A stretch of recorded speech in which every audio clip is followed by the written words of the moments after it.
Hey there! Today I'm going to talk to you about the Cold War. I hope you enjoy and learn a lot. Well, first of all, I'm going to explain to you some general information about this important time. The Cold War was a long period of 45 years after World War II, founded on the rivalry between the United States and the Soviet Union. This was caused by the hostile political and economic propaganda from the ideas each country had. This led almost to the brink of a nuclear disaster.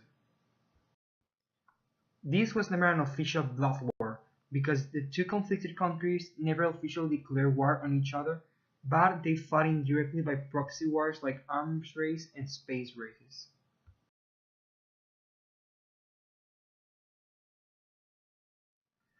There were many important dates and events that happened during this time, like the Berlin blockade and airlift in June 26th of 1948, and this was a turning point in post-World War II Europe.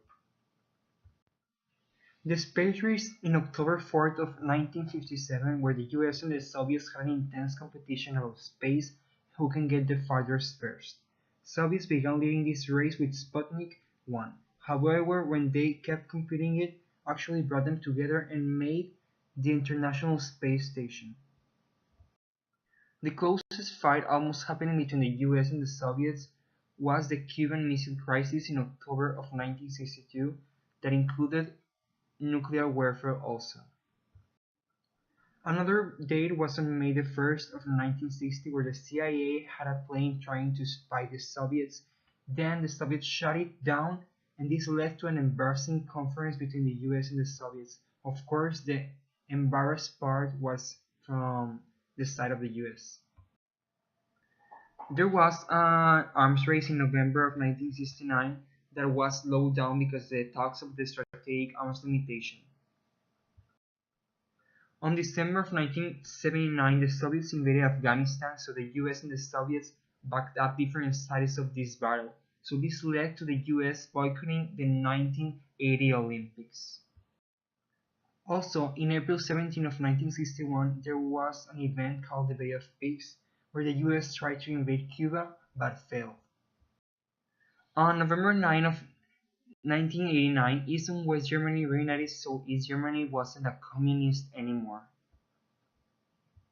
Also, on August 12 of 1961, Reagan visited the Berlin Wall, showing a continued commitment to the people in West Berlin. A lot of events happened in between this strange war, where the most important of them included the countries of major war tension. So finally, the Soviet Union collapsed and the country broke up into 15 independent states on December 25th of 1991, signaling the end of the Cold War.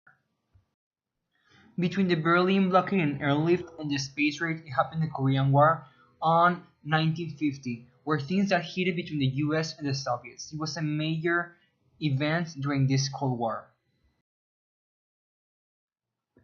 The term of the Cold War refers to a case of political hostility between countries marked by nuclear threats, propaganda, and other standards to the edge of the tension to open warfare. Now we are seeing the term of capitalism, where the ideas of Adam Smith about free market opened the world to capitalism. He noticed mercantilism was not establishing a force of development and change, and that it was a regressive system that created trade imbalances, keeping nations from advancing. Still, the word capitalism was first used by the novelist William Thackeray in his novel The Newcomes in 1855. Finally, capitalism is now an economic system in which capital goods are owned by private business. The production of goods or services is based on supply and demand in the general market and not in a planned economy. It works in a free market in which private individuals are completely unrestrained in determining their market decisions. In a country, there is some government intervention in a working capitalism system to protect the private property and business. It works with economic freedom, sovereignty from the consumer, limit government intervention, a finance sector developing banking system, a profit motive to enable efficient distribution of the resources, and taking market forces. Now we're going to see socialism. its important figures, its characteristics. So first, there were some important figures in the proposals of the social system, as it was Thomas More that coined the term utopia, and very important term in the socialist system. But still, Karl Marx was the most important theorist of socialism because he was the first one to propose he, this system along with his collaborator Friedrich Engels. According to them, socialism proceeded to the clash of social classes, as they proclaim in the manifesto of the Communist Party. Socialism is now an economic system where the society equally owns the factors of production as a public corporation where everyone owns shares.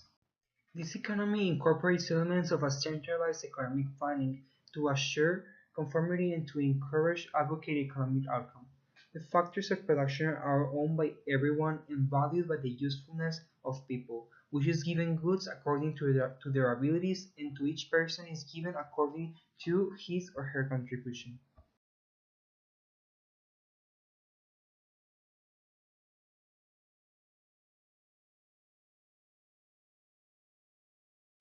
¿Cuáles fueron los países que lucharon durante este periodo? Estaban inmiscuidos Rusia y Estados Unidos. ¿Por qué los países que eran aliados durante la Segunda Guerra Mundial se convirtieron en enemigos después? Porque Rusia se agarró la doctrina del comunismo y Estados Unidos estaba en contra de que el comunismo se extendiera por todo el mundo, ¿no? ¿Dónde tomó lugar la Guerra Fría? La Guerra Fría no fue en sí una guerra, en sí completamente una guerra armada, fue una guerra de bloqueo económico que hacía Estados Unidos contra los países que Rusia o que el bloque soviético estaba tratando de convencer de convertir al socialismo, ¿no? ¿Cuál fue la opinión general acerca de la Guerra Fría?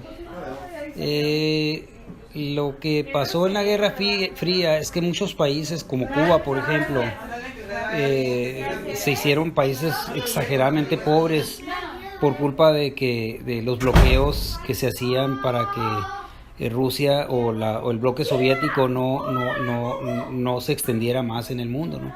Eso fue lo que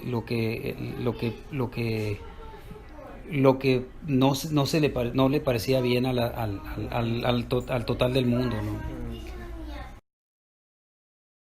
¿Cuáles fueron los tipos de armas que estaban a la disposición de las dos potencias mundiales que lucharon durante la Guerra Fría?